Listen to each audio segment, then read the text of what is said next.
What's going on, guys? Gomes here back again on another MLB The Show 19 Diamond Dynasty video. If you guys missed my video yesterday, we did talk about my predictions and what to expect for the Topps Now cards for the month of June. Of course, as you guys may or may not know, this Friday we will be getting content from the month of June. It's kind of weird because it'll be like halfway through July already, but it was in a weird situation, of course, with the July 4th weekend and then the All-Star Game, so it is going to drop then. And today we're going to talk about my monthly award predictions, and I think this is going to be a pretty good month from the guys I selected. I think there's a lot of deserving players. Now, if you do have any other suggestions, as always, make sure to leave them down below in the comment section. I went over 8 players and then the lightning, or the hero card as I like to call it. So I think we went 4 pitchers, 4 hitters, usually a pretty good balance there, and I did pick 4 diamonds and 4 gold. So as always, we will start with the gold players and then work up to the diamonds and the lightning card. And one more quick disclaimer: you guys might talk about somebody like Shohei Ohtani, which is for sure deserving, but I think he's more likely to get a Topps Now card just because of, you know, hitting for the cycle. First Japanese born player ever to do so. I think that is more likely where he's going to get a card. So that is where some of my predictions and your suggestions might go. So without further ado, let's hop right into it. The first guy we are going to look at is with the Miami Marlins. They always seem to like to give Marlins players from the monthly award in Topps Now flashbacks, and I think Garrett Cooper is deserving of one. And like I said, they always like to do this. So Garrett Cooper in the month of June, he against lefties batted .250, 400 slug, 1 home run.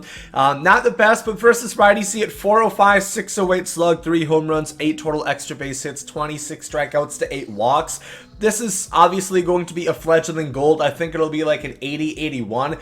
They always like to have at least like one lower overall card within the monthly awards. They haven't ever had an 80, but they always seem to have at least one 81 overall within there. And I think this time it is going to be Garrett Cooper. He at least is my pick for this one. I think he is deserving of it. Like I said, they usually like to give Marlins or guys that, you know, they wouldn't want to give, you know, like an 81 overall gold player of the month to somebody who's a 77 overall card. They usually don't do stuff like that. So I think Garrett Cooper is definitely deserving, and I think there's a good chance he gets one.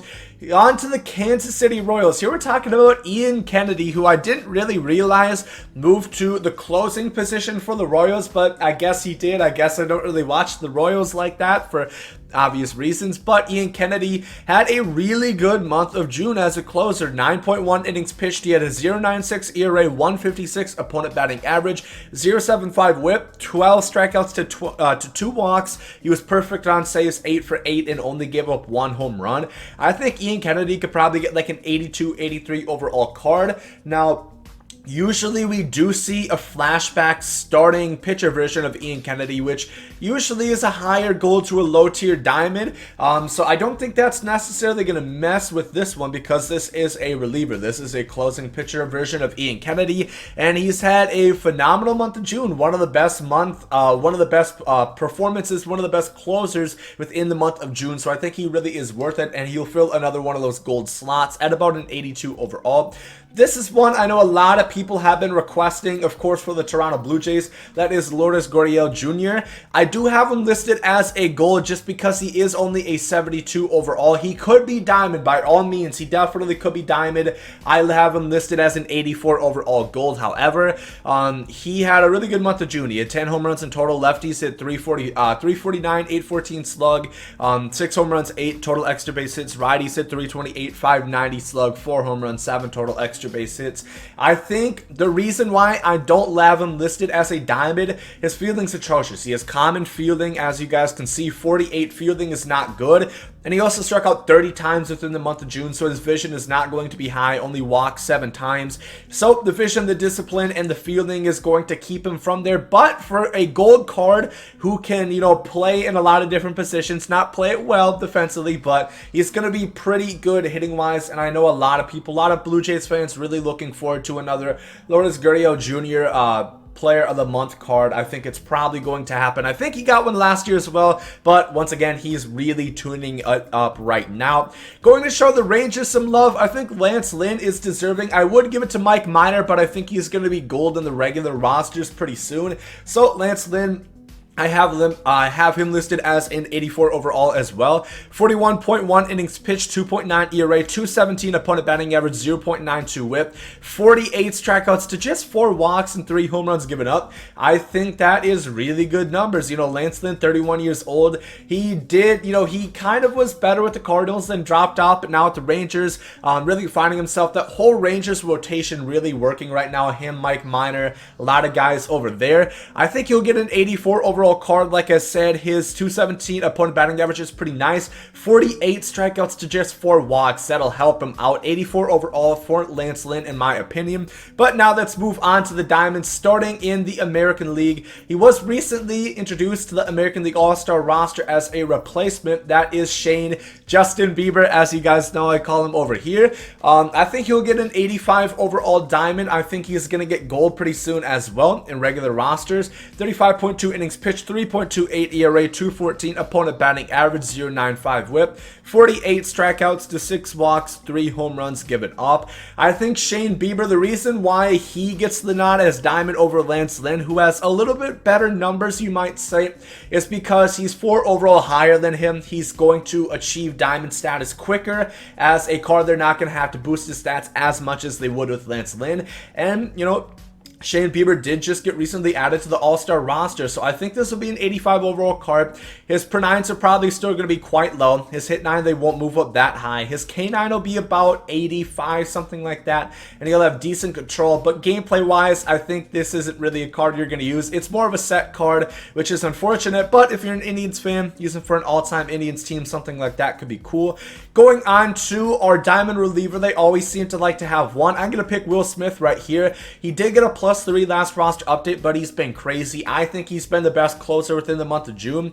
1.54 ERA, 167 opponent batting average, 0.94 whip, 21 strikeouts to 4 walks, perfect on saves, 8 for 8, 1 home run given up. I think Will Smith is a great selection for this one. They always seem to have a Diamond reliever, and I think Will Smith is going to get it this time.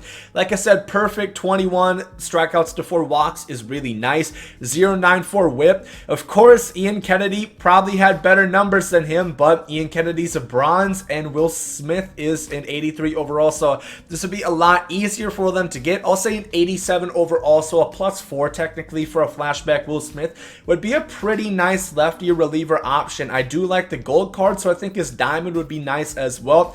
Now we're getting on to the meat and potatoes, the stuff that I really am hoping is going to happen. This is an 88 overall Cattell Marte. I think this card would be great to see, and you know, Cattell Marte starting the All-Star game. I do believe he still is listed as a center fielder. I'm not too sure why that is, because he's in the All-Star game as a second baseman. Maybe they're going to change that. And that could change his overall for his live series, by the way. But Cattell Marte hit 321 against lefties, 607 slug, 2 home runs, 4 extra base hits. Righties hit 392, 671 slug, 5 home runs, 11 extra base hits. The great thing about Cattell Marte, he's versatile. He can play the whole outfield and the middle infield. He's a switch hitter with good speed, 75, and he's going to be able to hit both sides of the plate pretty well. I'm going to say an 88 overall. I think this card could be really nice. He only struck out 10 times as well within the whole month, so that vision is going to be high.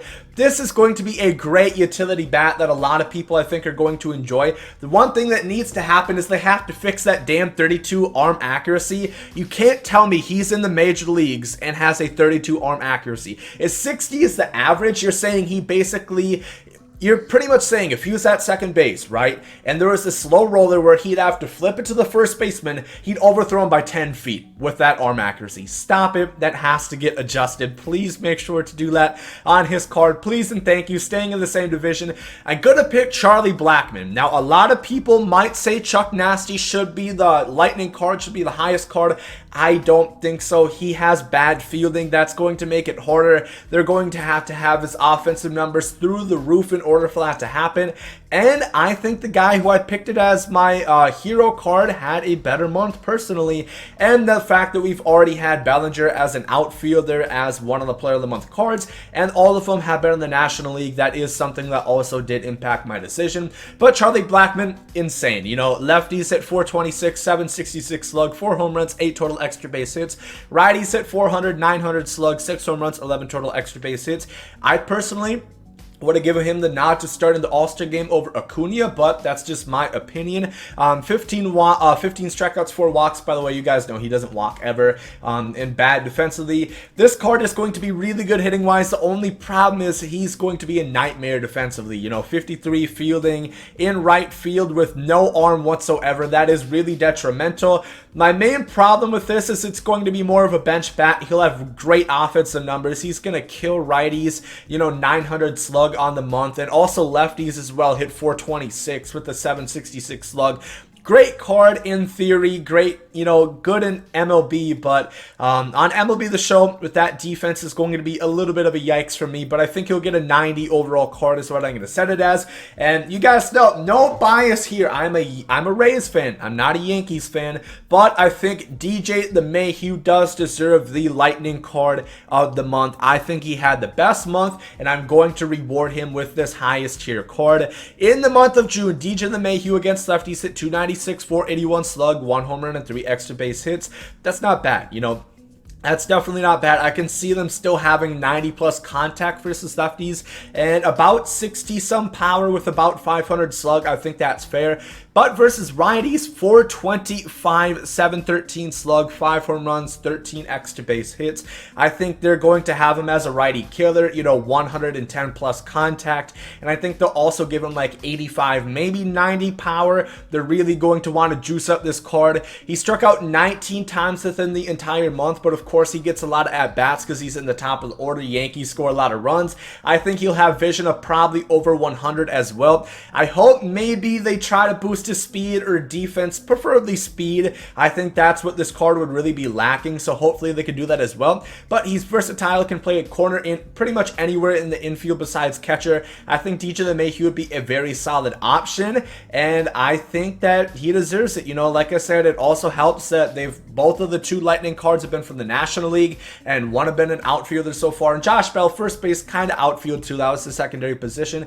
I think DJ Lemahieu does deserve the Lightning card. And, you know, who knows? Maybe they're going to juice the stats even more. I'm going to say 95 overall, just to kind of try to keep in the norms. But, you know, with all the high cards that they have released, maybe they want to go crazy. Maybe they'll give them a 97 overall card. I would definitely be here for it. I think that would be cool because we want these cards to be competitive. We want it to be worthwhile for somebody to go ahead and spend all the stubs it takes to get them. So those are my predictions for the June Player of the Month cards. Like I said, let me know down below in the comment section who you guys think is going to get a card. Do you think Lemahieu is going to get the highest? Do you think Chuck Nasty or possibly someone else? Maybe a dark horse? Let me know down below in the comment section. If you guys enjoyed this video, make sure to like down below. Hope you guys have a great day. There goes some Zodi. Love is love and hate is hate. To die is an awesome adventure and I can hardly wait. Earth is a prison, I need a great escape. You know I'm in my zone when I'm up in outer space. You know I'm in my zone when I'm up in outer space. You know I'm in my zone when I'm up in outer space. You know I'm in my zone. You know I'm in my zone. I took a bite of the glory.